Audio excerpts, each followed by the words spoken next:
Now, an aspect of this GTO that's just a little frustrating is that even though I've done loads of work, it looks exactly the same as when it turned up at the workshop.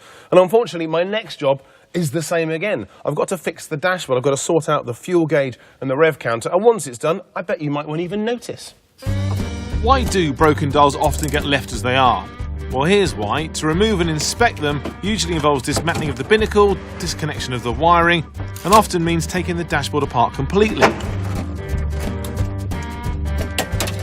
Oh dear, that's a bit of a faff getting to, but I want to try and work out exactly which bit of our rev counter isn't working. Is it the engine that's sending the signal not working, or is it actually the rev counter itself that's not picking up the signal? I've managed to isolate the wire here that comes from the engine. This is the feed wire. What I'm now going to do is connect it up to an oscilloscope. So I've got two probes. Obviously one of them goes on to the actual feed itself, or the wire itself. The other one goes on to earth, and I'll use the back of the stereo for that. So straight away you can see some pulses, which is a good sign. So you can see when the revs are low, we get a short number of pulses per second. As I increase the revs, as you'd expect, you get more pulses per second. I'm back off again, and then the pulses go away. So we know for sure that we are definitely getting pulses from the engine, so all that's fine, so it must be our tacho that is at fault. So the tack is dud, but what about the fuel gauge? That doesn't respond to voltage at all, and it's completely dead. Looks like I need to go shopping. Online I saw some retrofit dials for $150, as the original items aren't available.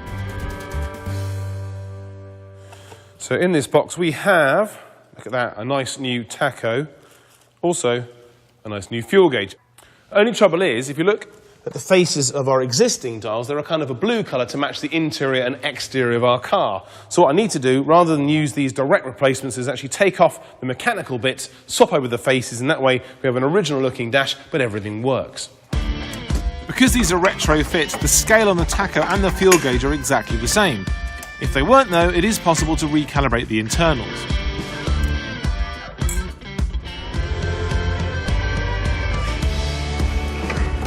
Right, before I go any further with the rebuild, all the wiring's done, so let's just see and make sure everything's actually working. So here we go.